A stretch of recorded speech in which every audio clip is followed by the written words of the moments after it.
Listen, we all want college football back. Memorial Day is right around the corner. It's really cool. But if there's any fan base that cannot wait for week 1 to arrive, it's got to be Tennessee, because they understand this is a year it's all supposed to come together. It's the 4th season of the Josh Heupel system. It's all of his recruits and all of his transfers, revamped defense, high-profile offense, and now with a dozen teams going to the playoff, you don't even have to win your division, which doesn't exist anymore, or win your conference. But the reason the expectations are sky high is because of who's playing quarterback. Nico Iamaleava, the #1 overall recruit of 2023, is about ready to light up the stage at Neyland Stadium, but Tennessee fans, you need more than number 8 to be your #1 option on why you can make it to the college football playoff. And so today, let's talk about that offense and why it can be dynamic, explosive, and one of the best in college football. But hey, what's going on, SEC Unfiltered? It's Cole Thompson here. Make sure that you like the video, hit the comment section with your thoughts on Tennessee's offense, Nico Iamaleava, and anything else with Josh Heupel.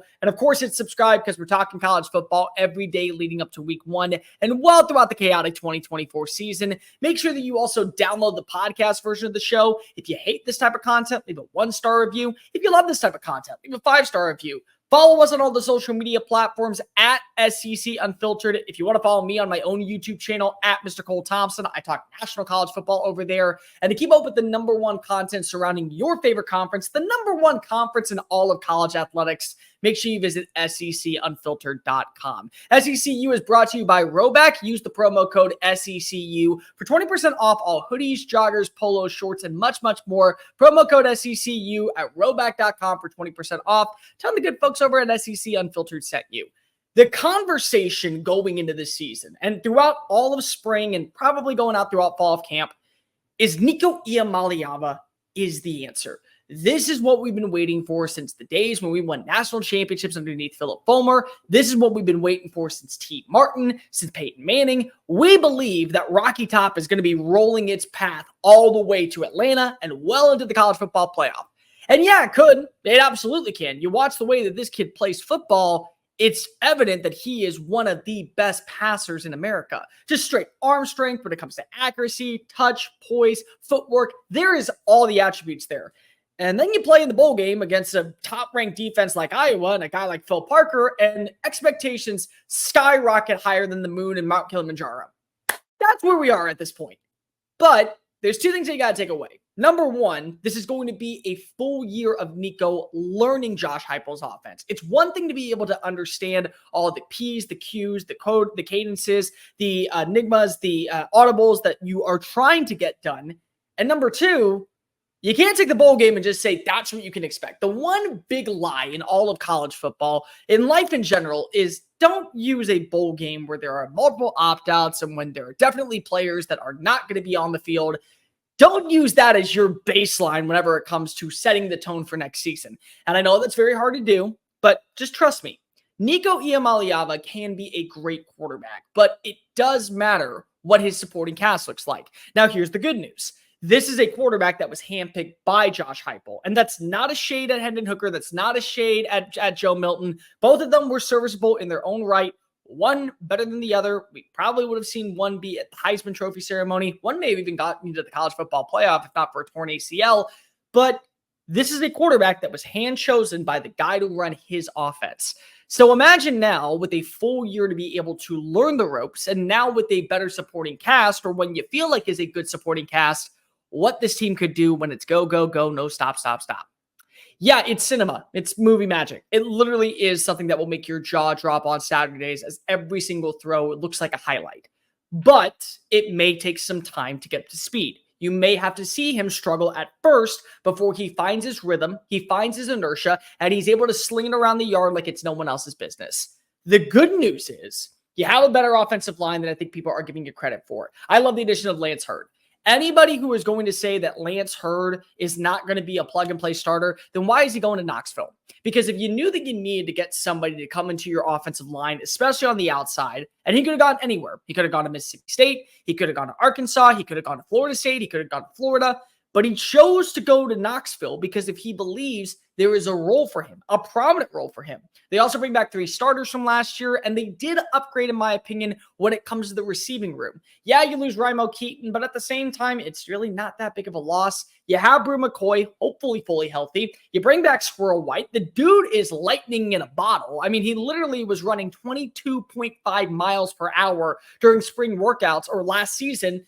You also bring in Chris Brazzell. The guy knows how to catch footballs. The guy knows how to be able to just make highlight grabs. And he was a phenomenal playmaker for Michael Pratt during his time in Tulane. You don't think he can do the exact same thing here in Knoxville? Also, you bring in Mikey Matthews. That is a name that I think a lot of people are sleeping on, but if you watch my 100 thoughts going into 2024, you heard me mention him. Deontay Thornton, one of the other wide receivers, said this kid is going to be unstoppable once he finds his rhythm.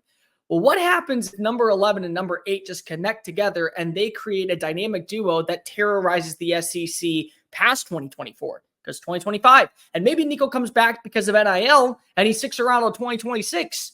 You don't think that that's going to be promising? They also bring in Holden Stales, the tight end from Notre Dame. And one thing that you may know, Notre Dame is the underrated silver medal whenever it comes to tight end U behind Iowa. They produce NFL talent like no one's business. And this guy was a major threat in the red zone.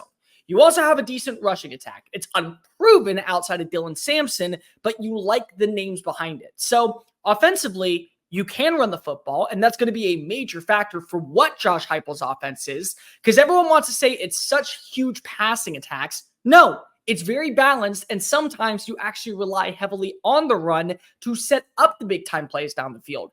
You got weapons that may not be at the same level as Cedric Tillman or Jalen Hyatt in terms of persona, but just because they're not there yet doesn't mean they can't be at some point. You also have a better offensive line than I think people will actually admit, and you have a schedule that's manageable. What this really comes down to for me is how quickly can Nico build that relationship with Chris Brazzell, build that relationship with Holden Stales, build that relationship with Mike Matthews, build that relationship with Squirrel White, build that relationship with the offensive identity, and have a good, consistent basis of what is going to be of this team. And also, how good is the defense going to be? Because, yeah, it's one thing to be able to win when it comes to third down, but you also need to get a stop on third down to get the ball back.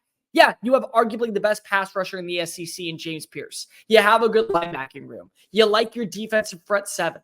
How do you feel about the back end? How do you feel about the secondary? Because you hear people, they'll say all the time, listen, we're good. We're in a really good spot. Are you? Are you in a good spot? Because this all goes to be a moot point if you don't have a secondary that can make plays and put you in a great situation where you're not so codependent on a quarterback. Sometimes the best situation for any young player is not even the offensive consistency. It's having a defense that can bail him out, get him the ball back, make up for the mistake, and be able to drive down the field 65 yards for 6 points. That sometimes is the beneficial factor of the doubt. And if Nico can get that version with this defense and have a more consistent basis by the time you play Georgia, by the time you play Kentucky, by the time you play Alabama, if you get to that level, watch out for Tennessee. They absolutely are a playoff team, at least in the making. Now this all comes down to how quickly can this offense adjust. It's a very high profile, high tempo, go, go, go, no stop, stop, stop persona, but you got the right guy at the helm.